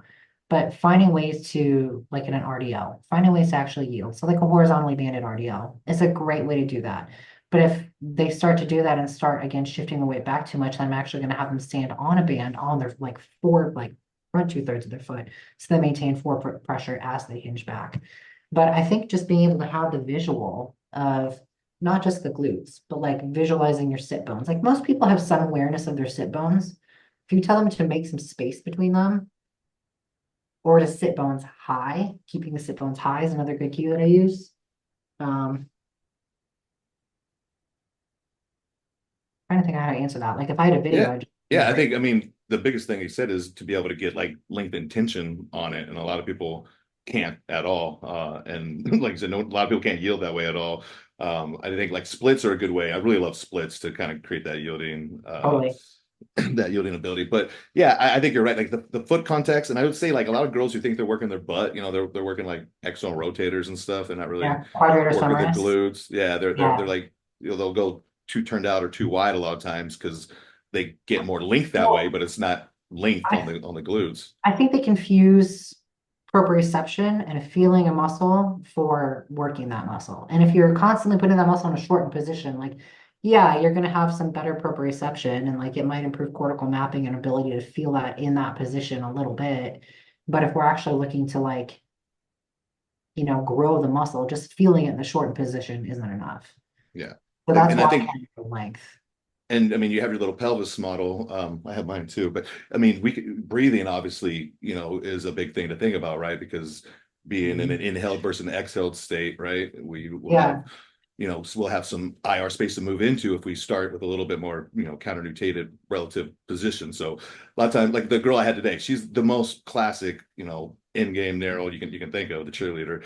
And like we were doing RDLs to get that posterior expansion. And I mean, so the bar is pretty good. As soon as we put weight, you can see the feet want to shift out a little bit. She doesn't want to keep it on those contact points. So I'm having her just take a deep inhale before you start the descent, and then go down with that breath held, and then exhale on the way up. And that gives a little more space to create that IR and get a little more relative motion. And it's like her range will be like way smaller than what she feels like she should do. But that's what you got. That's what the relative Yeah. motion is.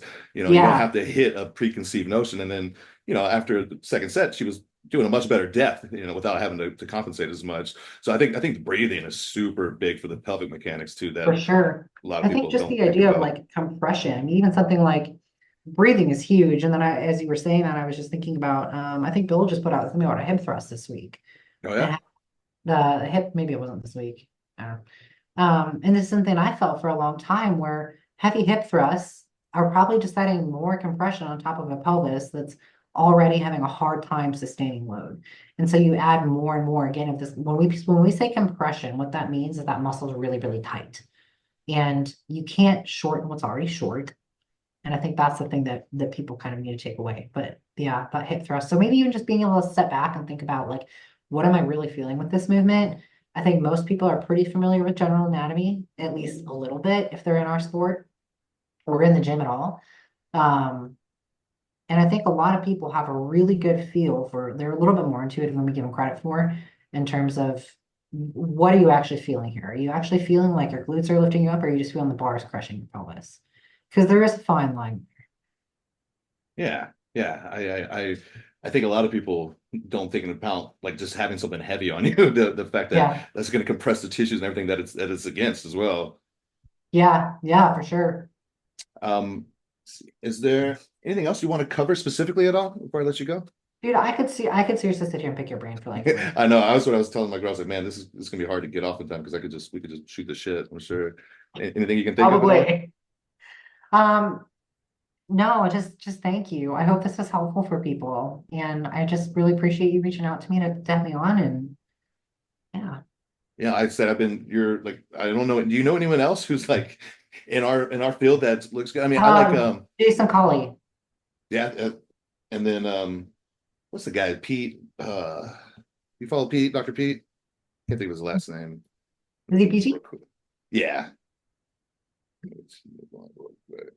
And then I like Albert, Dr. Seth Albertsworth too. Do you follow him? I know Seth.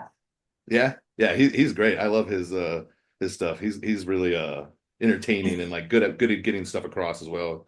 He's so I've known Seth since before he graduated because Oh, of the really? connections. Yeah. It's been really, really cool watching him grow because right before he graduated, we all attended an event and he was like, I just hate how complicated people make things. And I was like, yeah. And I'm sitting here and I'm like, all I see are like complications. And I love that he's just gone and just, whereas I sit here and have had, 10 years now of imposter syndrome and not moving anywhere in the industry because I've been like proving it over competing because I help so much. He's just moved forward and it's just been really cool to see. Yeah, he had some pretty big injury that he recovered from, right? And Yeah, he's torn pec a couple times, adductor. I don't know. I don't know the full story on things like that. So this is where I start to get a little bit confused in our industry because people have like he tore an adductor tendon, but he was back to squatting in like 6 weeks. yeah, I like And crazy I'm like, weight too. yeah, and I'm like, I know other people, like one of my old training partners, his name's Ranson Lee, he's one of the top 10, I think, powerlifters in his weight class at some point. He also competes in bodybuilding. Oh, Incredible human. He also tore his adductor, and it also took him like 6 to 8 months to get back under a bar. So I don't know. I think this is where there's like some discrepancy in imaging, and I think people get yeah. really hung up on a diagnostic and like a label. They're like, oh, I tore this or I tore that. And it's like, Okay, we need to know what's going on with the tissue because different tissues respond differently. Tendon's gonna respond differently than muscle, like, duh, we know that. But I don't know. I think there's a lot. Imaging leaves me wanting. We'll Yeah. see. Yeah. Yeah. People try to give me images. I'm like, look, I suck at this. Don't give this to me. And it doesn't Yeah, really not only matter that that, much. like I Yeah. think the only time it really not really. One of the few times it matters is when it's like Serrano who had that like, like full tear. Yeah. Like that's relevant. But That was Pat Davidson. You follow him? You know him? yeah, Yeah. Yeah. I like his stuff too. He's a big Bill Harmon guy. Pat's a good one. If I think of any of the really good names, I'll shoot you a message. Nice. Well, I appreciate it so much. I really want to see kind of how this next year goes for you, your comeback. Yeah, it's gonna be interesting, man. Yeah, that'll be awesome. And see if you have any seizures as you start getting more intense. I hope that's all Yeah, taken man, care I of. hope not. My I hope my not. son, my son has had a few seizures. They're usually heat related too. It's like scary shit to Oh, see, you know? So oh, I'm I so bet sorry. How old is he? he's 5.